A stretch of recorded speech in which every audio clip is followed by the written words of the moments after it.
Hello there. Today I'm taking a look at a wine that's a second wine from a Bordeaux chateau, but it's a chateau I've looked at fairly recently, and this is Connetable Talbot from Saint-Julien. It's the 2018 vintage of that. So actually the vintage I looked at of Talbot, Chateau Talbot, recently was actually the 2020, but nonetheless interesting to compare the two. And I'd also note this is in a half bottle, whereas the 2020 Talbot I tried was in a magnum, so they'll have slightly different maturities as a result of the bottle size. But essentially, Connetable Talbot, the second wine of the fourth growth chateau from Saint-Julien on the Médoc. So we have a historic chateau right in the middle of Saint-Julien, purchased by the Cordier family back in 1917 and has been in their hands ever since, during which time the Cordiers have actually owned a negociant business. Today they have no part in that negociant business, but still own Talbot, which I believe is the family home. They have another estate in Bordeaux and a further estate in Provence. So back in the 1960s, they were one of the earlier adopting chateaux to use a second wine. So what is a second wine? I mean, I've already said this is a fourth growth. This is sort of too many numbers in one go.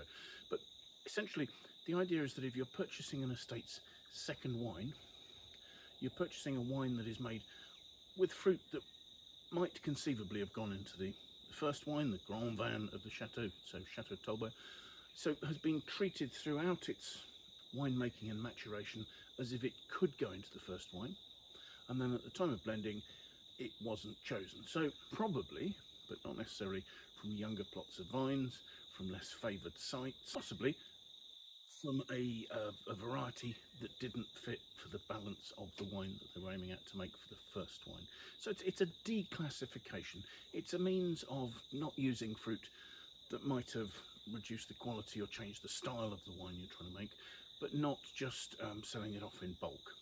You know, so it makes it easier to exclude from the first wine if you know you're not going to make a financial loss on it. And I think this potentially is quite a good explanation of why Talbot has such a reputation for consistency and for quality and value for money over the last few decades, in terms of that they have been using the mechanic of a second wine to ensure that the quality of the first wine is maintained.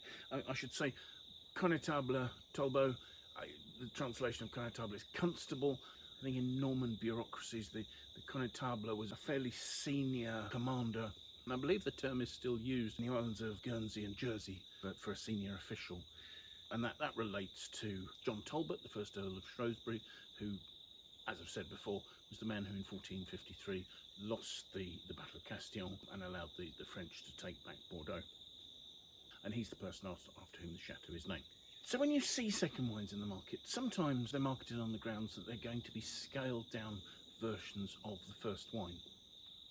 I'm not sure that's actually a good way of looking at it, because by their nature they're not going to be emphasising the aspects of the wine that the first wine is emphasising in that vintage, because these are the bits that have been selected because they don't achieve that. For instance, the blend of this is predominantly Merlot, whereas Chateau Talbot almost always predominantly Cabernet Sauvignon. This was 57% Merlot and 43% Cabernet Sauvignon, whereas in 2018 the first wine for Chateau Talbot was 66% of Cabernet Sauvignon, which fairly closely follows the plantings and the vineyard, which I think is about 65%. Other things you see in the technical sheets that I've got for the 2018 vintage from Chateau Talbot, you see different vine ages. So the average age of the vines producing the first wine is listed as 50 years, whereas the average age for the vines producing this wine is only 30 years. And then when you look at the winemaking notes, the oak usage, the wines that went into the first wine had something like, I think it was about 60% new oak for aging. I mean, both wines aged for 16 months because they age up until the time at which the assemblage is made. Only 20% of the wines that went into this wine aged in new oak. So in fact, all the harvest details are exactly the same. These wines will have been hand harvested.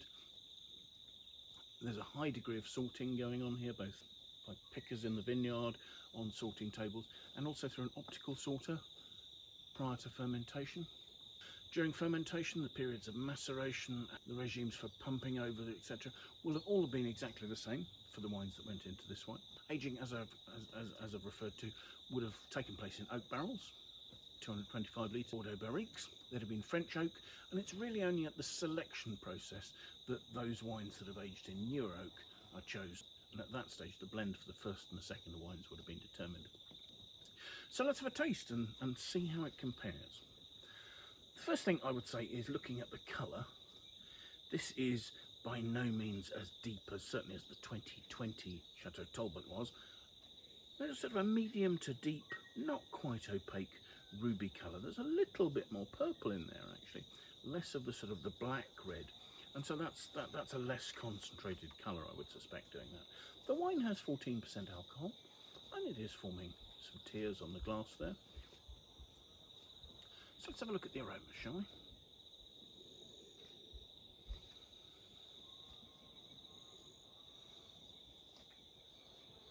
The aromas are really quite delicious. There's an elegant perfumed red fruit. It's almost sort of a floral top note, sort of things like peonies, before it becomes more sort of jammy,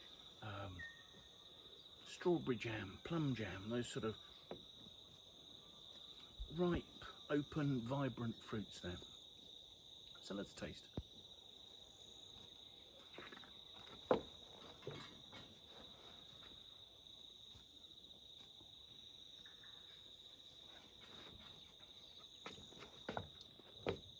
On the palate, there's a lovely freshness to begin with. The wine has a reasonable structure, but it's much more open and supple than, say, the 2020 Chateau Talbot was. There isn't the sort of the concentration and the sort of deep, dark, licorice mid-palate that had. This is much more front of mouth, fresh, perfumed red fruits. There's notes of mulberry, there's jammy notes, strawberry jam, that sort of thing. I think those lifted notes are peaked up a little, both on the aromas and on the palate, by a little bit of vanilla oak. So clearly there is some new oak influence on this, and perhaps a little bit of cedriness just towards the back, giving a bit of structure and just sort of framing the fruit, stopping it from being too juicy.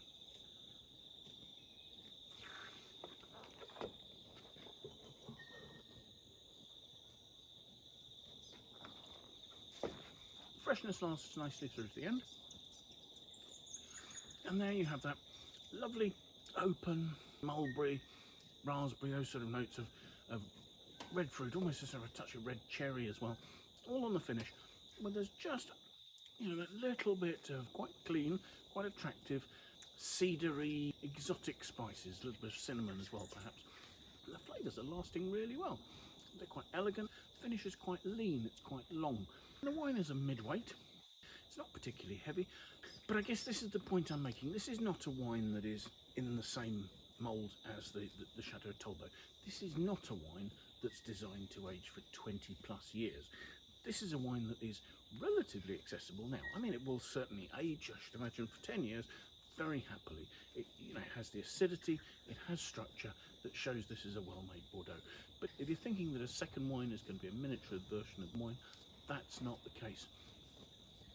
Rather, it's very much its own wine.